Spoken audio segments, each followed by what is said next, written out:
प्रिय विद्यार्थियों, जैसा कि आप जानते हैं हाई स्कूल बोर्ड परीक्षा प्रारंभ है। अब विज्ञान का पेपर होने वाला है। हमने पेपर से पहले प्रयास किए हैं आपको ऑब्जेक्टिव क्वेश्चंस, बहुविकल्पीय प्रश्न जो हैं उनको देने के लिए। सबसे पहले हम ये जो पहला पार्ट बना रहे हैं, लेसन 1 क्लास 10th का है, केमिकल रिएक्शंस, रासायनिक अभिक्रियाएं। इस पार्ट के जितने विकल्प प्रश्न हो सकते हैं वे हम बना रहे हैं। वे खालिस्तान में भी आ सकते हैं, सही जोड़ी में भी आ सकते हैं, सही गलत में भी आ सकते हैं, या एक वाक्य में उत्तर में भी इस तरह के प्रश्न आ सकते हैं। हमारा प्रयास रहेगा अन्य पाठों के भी विकल्पों के प्रश्न आपको देने का।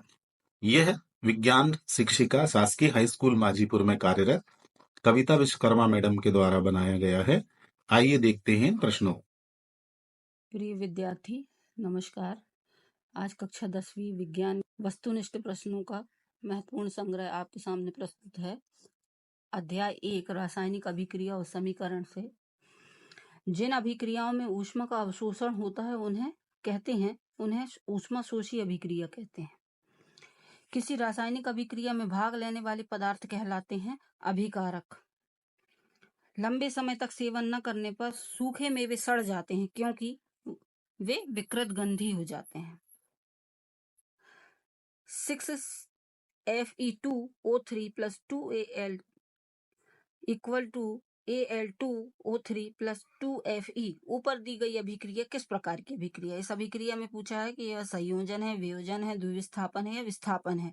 तो अभिक्रिया जो है इसमें विस्थापन हो रहा है, आयनों का आदान प्रदान हो रहा है, इसलिए ये विस्थापन अभिक्रिया है। सोने और प्लेटिनम को गलाने वाले अम्ल का क्या नाम है? सोने और प्लेटिनम को गलाने वाले अम्ल का क्या नाम है? तो इसका उत्तर है एक्वारेजिया। फिर यदि मैग्नीशियम रेवन को वायु में दहन किया जाए तो चमकदार श्वेत लौ उत्पन्न होती है एवं यह श्वेत चूर्ण में परिवर्तित हो जाती है। चूर्ण रासायनिक रूप से क्या है? रासायनिक रूप से यह चूर्ण क्या है? मैग्नीशियम ऑक्साइड, MgO का चूर्ण है। इसके बाद देखिए, लौह चूर्ण पर तनु HCl अम्ल डालने से क्या होता है? लौह चूर्ण पर यदि हम HCl अम्ल डालें तो क्या होगा? हाइड्रोजन गैस निकलेगी और आयरन क्लोराइड बनता है। फिर calcium carbonate CaCO3 equal to CaO calcium oxide plus CO2 carbon dioxide दी गई अभिक्रिया कौन सी है? इसमें ये देखिए CaCO3 क्या हो रही है? वियोजित हो रही है, अपघटित हो रही है और टूट करके CaO प्लस CO2 बन रहा है। मतलब ये कौन सी अभिक्रिया? वियोजन अभिक्रिया है। फिर हम देखें, लेड नाइट्रेट का सूत्र पूछा है। लेड नाइट्रेट का सूत्र तो PbNO3 होल ट्वाइस, ये हमारा सही उत्तर है। ये फिर खाद्य पदार्थों का कार्बन डाइऑक्साइड और पानी में टूटना किस प्रकार की अभिक्रिया है? ये अभिक्रिया जिसमें ऊष्मा क्या हो रही है? निकल रही है, ऊष्मा क्षेपी अभिक्रिया है।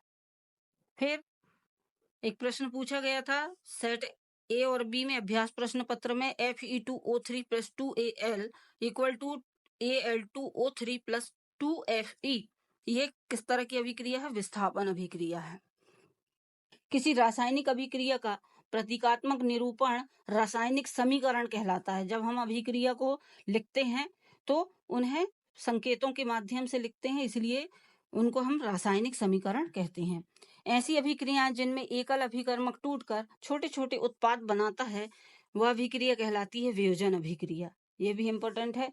श्वसन एक ऊष्माक्षेपी अभिक्रिया है। श्वसन एक प्रकार से ऊष्माक्षेपी अभिक्रिया है क्योंकि इसमें ऊष्मा निकलती है, श्वसन के माध्यम से गर्माहट उत्पन्न होती है, इसलिए इसे ऊष्माक्षेपी अभिक्रिया कहते हैं। के पानी का सूत्र, चूने में जो बिना बुझा चूना होता है कैल्शियम ऑक्साइड CaO, उसमें जब हम पानी मिलाते हैं H2O तो बनता है CaOH होल ट्वाइस, जिसको हम चूने का पानी या बुझा हुआ चूना भी बोलते हैं। फिर पाप ध्वनि से जलने वाली गैस हाइड्रोजन गैस है। चट की ध्वनि के साथ जलती है जो गैस, उसे हम हाइड्रोजन गैस कहते हैं। फिर दीवारों पर सफेदी करने के 2-3 दिन बाद दीवार पर चमक आ जाती है। ऐसा इसलिए होता है क्योंकि जो कैल्शियम हाइड्रोक्साइड है जिसको हमने दीवार में पोता है, वह कार्बन डाइऑक्साइड के साथ अभिक्रिया करके कैल्शियम कार्बोनेट का निर्माण करती है। इसलिए चमक के लिए कैल्शियम कार्बोनेट उत्तरदायी है। फिर हम देखते हैं संगमरमर का रासायनिक सूत्र। संगमरमर का रासायनिक सूत्र कैल्शियम कार्बोनेट है।